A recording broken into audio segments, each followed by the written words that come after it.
What would you do if the man you trusted most in the world vanished into thin air, leaving behind only hoofprints that led to nowhere? Tell me your name and where you're watching Whispering Frontier Love Tales from. It all began in the year 1876, when the frontier still held secrets that could swallow a man whole and never give him back. In the dusty settlement of Copper Ridge, Nevada, where the wind carved stories into the Red Canyon walls and tumbleweeds rolled down Main Street like wandering ghosts, there lived a man named Samuel Cross. Tall and weathered, with eyes the color of storm clouds, Samuel was known throughout 3 territories as the finest horseman who ever sat a saddle. His black stallion Midnight moved like liquid shadow across the desert floor, and together they were something close to legend. Samuel worked as a scout and courier, carrying messages and parcels between isolated ranches and mining camps where the stagecoach wouldn't dare venture. He knew every trail, every waterhole, every dangerous passage through the mountains. Everything changed the day Samuel rode out to deliver medicine to the Murphy Ranch, 20 miles northwest through the canyon country, and never came back. When Midnight returned to Copper Ridge 3 days later, the entire town stopped breathing.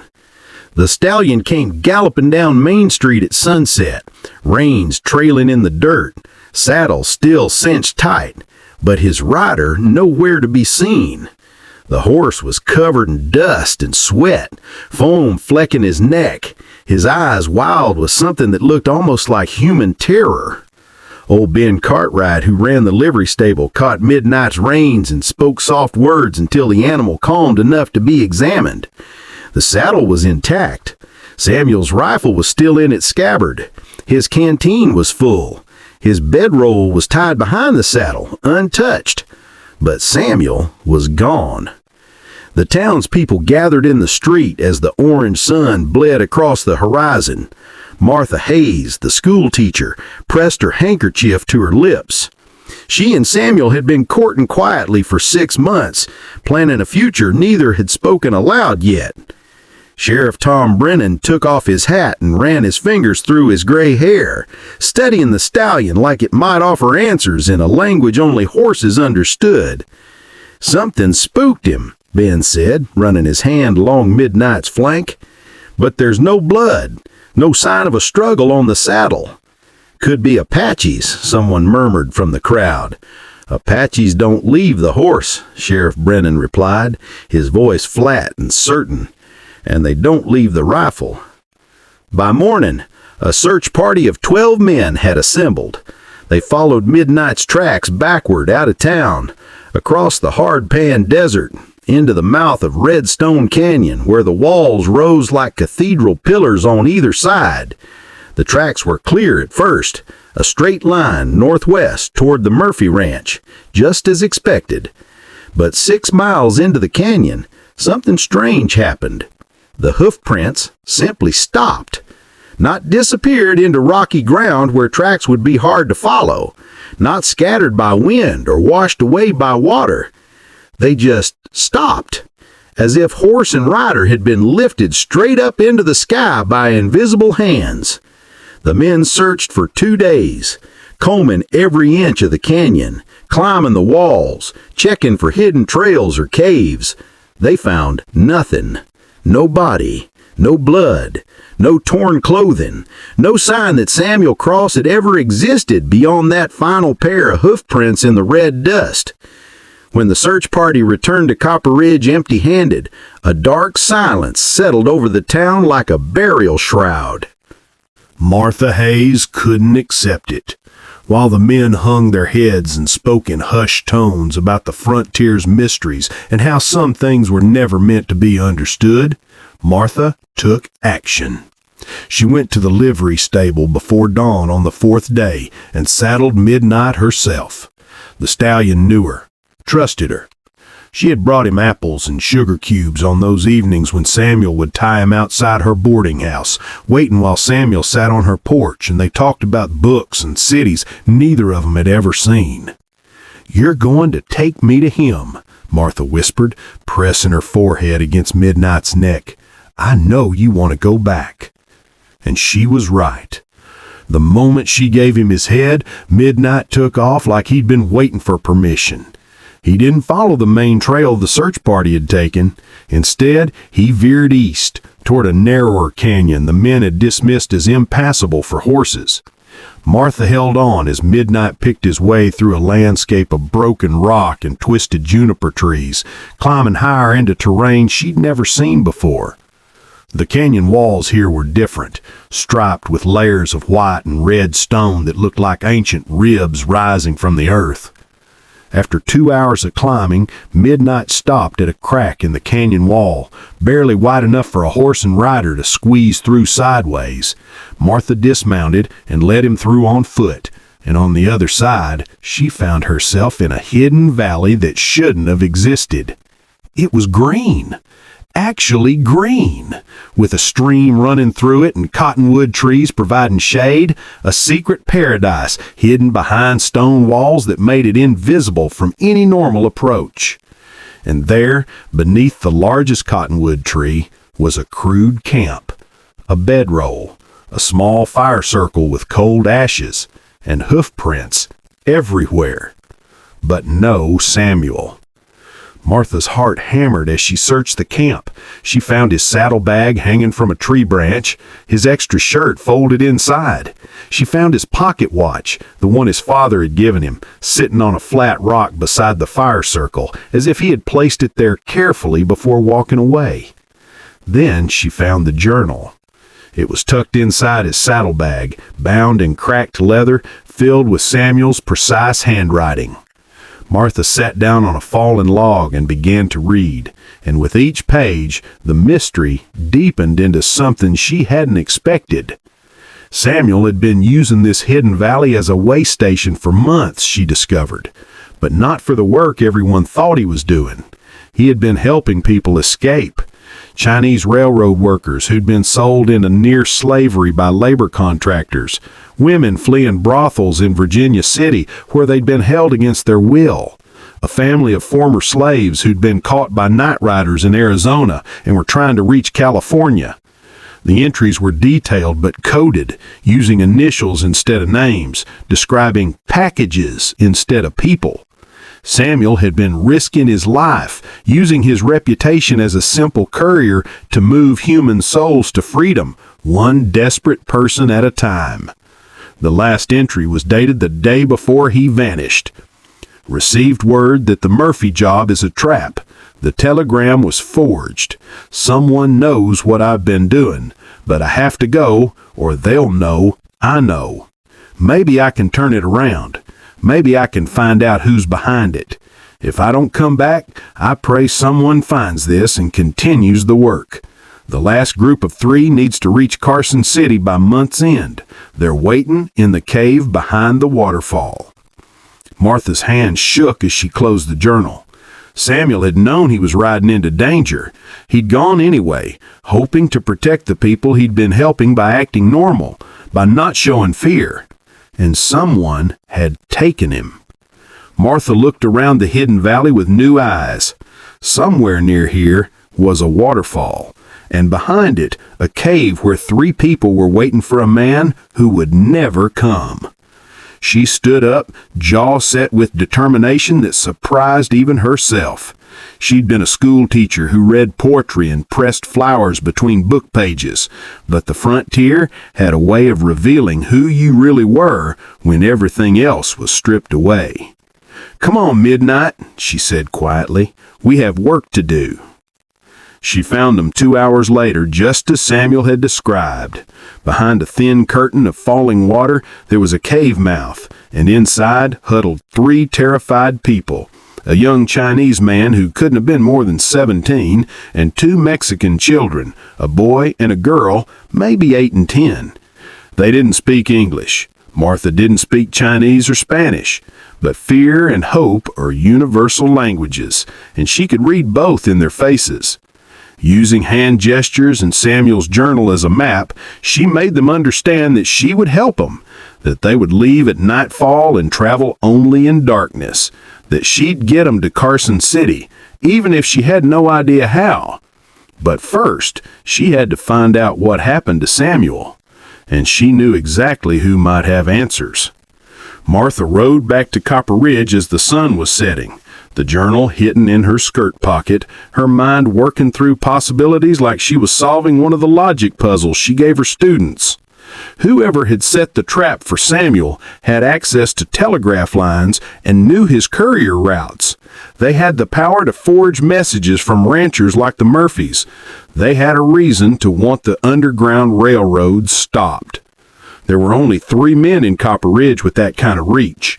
Sheriff Brennan, who controlled law enforcement, Clayton Morse, who owned the telegraph office and the general store, and Wade Hutchins, who ran the freight company and had connections with the mining operations that used contract labor.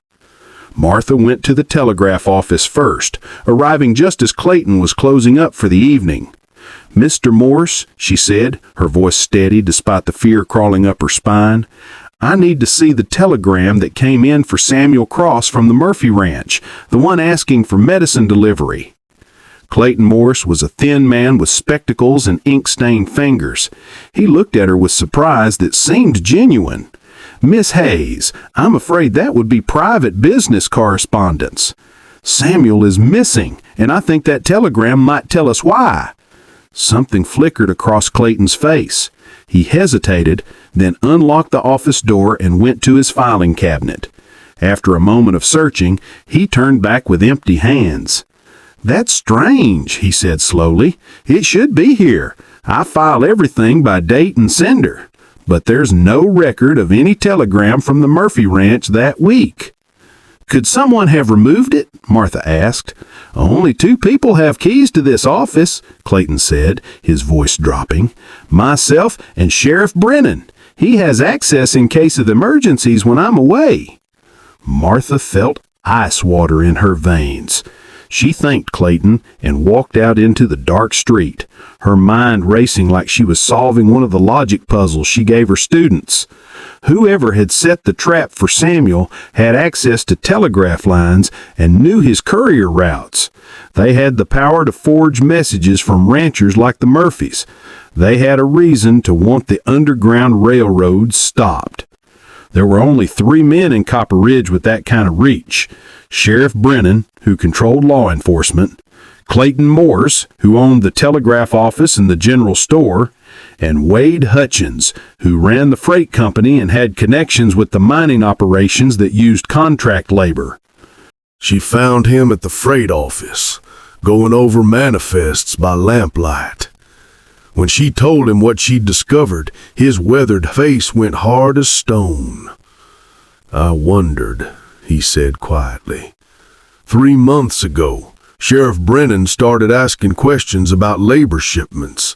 Wanted to know which mining camps were receiving Chinese workers, which ranches were bringing in Mexican families. Said it was about tax collection, but it didn't sit right. "Why didn't you say anything?" Martha asked. "Because I didn't have proof," Wade replied.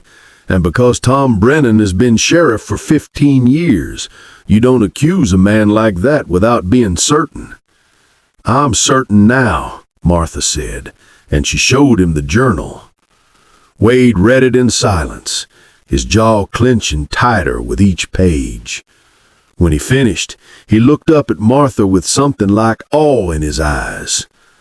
"Samuel Cross was a better man than any of us knew, and Tom Brennan is worse than I feared." They formed a plan quickly. Wade would gather 6 men he trusted absolutely, freight workers and ranch hands who owed Brennan nothing. Martha would confront the sheriff publicly, in the street, where witnesses could see and hear everything. It was dangerous. It was possibly suicidal, but it was the only way to force the truth into the light. At noon the next day, Martha stood in the middle of Main Street and called out in a voice that carried to every window and doorway, Sheriff Brennan, I need to speak with you about Samuel Cross." The sheriff emerged from his office, surprise and irritation crossing his face. "Miss Hayes, this isn't the time." "You sent him into a trap," Martha said loudly, clearly. "You forged a telegram from the Murphy Ranch because you knew Samuel was helping people escape forced labor. You knew he'd go, even if he suspected danger, because that's the kind of man he was." A crowd was gathering now, people stepping out of buildings drawn by the confrontation. Brennan's face went pale, then red. "You're hysterical with grief, Miss Hayes. You don't know what you're saying." "I know exactly what I'm saying," Martha replied. She pulled out the journal and held it up. "Samuel kept records, names, dates, routes, and I know you're working with the labor contractors, getting paid to stop the Underground Railroad so they can keep their workers trapped." "That's slander," Brennan said, his hand moving toward his gun. "Then arrest me," Martha challenged. "Take me in front of a judge. Let's see what a jury says when they read this journal." Wade Hutchins stepped out from the crowd, his own gun visible on his hip, 5 other men flanking him. "I'd be interested in that trial myself, Tom. Real interested." For a long moment, the street was silent except for the wind. Then, Sheriff Tom Brennan made his choice. He drew his gun. But Wade was faster. The shot echoed off the building fronts like thunder, and Brennan dropped his weapon, clutching his shoulder, blood spreading across his shirt. "It's over, Tom," Wade said quietly. And in that moment, as the sheriff fell to his knees in the dust, Martha felt something break loose in her chest. Not relief, not yet, but the beginning of it. "Where is he?" she demanded, walking up to Brennan. "Where is Samuel Cross?"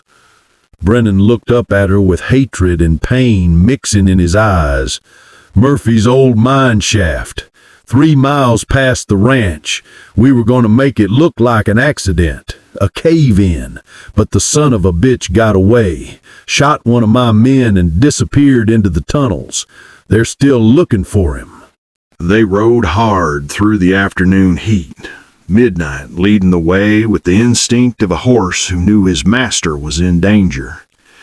The Murphy Ranch was abandoned, as Martha had suspected. But beyond it, hidden in a fold of the hills, they found the old mine entrance, timbers rotten, a shaft descending into darkness. "Samuel," Martha called into the black mouth of the mine. "Samuel Cross." For a long moment there was only silence and the whisper of wind across broken stone. Then, from somewhere deep in the earth, a voice answered. "Martha?" She would have known that voice anywhere, even weak and rough with thirst and exhaustion. "I'm coming down," she shouted. "No!" Samuel's voice came back, stronger now. "Unstable. The whole thing could collapse. Just throw down a rope. I can climb." Wade had rope on his saddle. They secured it to a timber that still looked solid and lowered it into the darkness. 5 minutes passed, like hours. Then a hand appeared in the shaft of sunlight, gripping the rope. Then Samuel's face, dirt-streaked and pale, his shirt torn and blood-stained, but alive. Wonderfully, impossibly alive. Strong hands pulled him up into daylight. Martha fell to her knees beside him, touching his face like she couldn't quite believe he was real. "They trapped me in a side tunnel," Samuel said, his voice hoarse. "Blocked the main entrance. I've been trying to dig my way out for days. Thought I was going to die down there in the dark." "You almost did," Martha said, and there were tears on her face now, hot and relieved. "But your horse came home, and I found your journal, and we know everything, Samuel. We know what you've been doing." Fear flashed across his face. "Martha, you have to destroy that journal. If people know, people do know, she interrupted gently, and they're gonna help. Wade and his men, Clayton Morse, half the town, Samuel. You're not alone in this anymore. Samuel looked around at the faces watching him and saw the respect and determination there, and something in his expression crumbled. He'd been carrying this burden alone for so long, and now suddenly the weight was shared. The three in the cave, he whispered. Are they safe? Martha assured him. I'm taking them to Carson City myself, with Wade's protection. You're not going anywhere without me. Samuel tried to stand. His legs buckled, and Wade caught him. You're going to the doctor, Wade said firmly, and then you're going to rest. The Underground Railroad has new conductors now. You taught us the routes, we'll take it from here. As they helped Samuel onto a horse for the ride back to Copper Ridge, Martha rode beside him, their hands clasped together between the saddles. Behind them, Midnight followed, his head high, his eyes calm now. The fear was gone. His rider was safe. The world made sense again. Sheriff Tom Brennan was arrested by the federal marshal who arrived from Carson City 3 days later.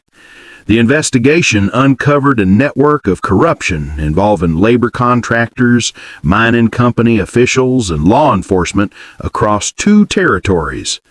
4 other men were arrested. The Underground Railroad Samuel had started didn't just continue, it expanded. Martha Hayes became one of its most effective conductors, her school teacher respectability providing perfect cover for moving people to freedom. Within a year, she'd helped 47 souls reach safety. Samuel recovered from his ordeal, but his days as a lone wolf were over. He trained a dozen new couriers, teaching them the hidden trails and secret valleys that crisscross the frontier like veins beneath skin. And in the spring of 1877, in a quiet ceremony under the cottonwood tree in the hidden valley where Martha had first discovered the truth, Samuel Cross and Martha Hayes were married. The witnesses were an unusual gathering. Ranchers and shopkeepers, former slaves and Chinese railroad workers, Mexican families and Paiute guides. People who understood that freedom was something you fought for, not something you waited to receive. Midnight stood nearby, decorated with wildflowers that the children had woven into his mane, looking dignified and faintly embarrassed by all the attention. The frontier was still dangerous. Justice was still imperfect, but in Copper Ridge, Nevada, something had shifted. The people had learned that one person's courage could light a fire, and that fire could spread until it illuminated all the dark places where wrong had been hiding. Samuel never disappeared again, but his legend grew anyway. The story of the Vanishing Rider who came back from the dead and changed a town forever.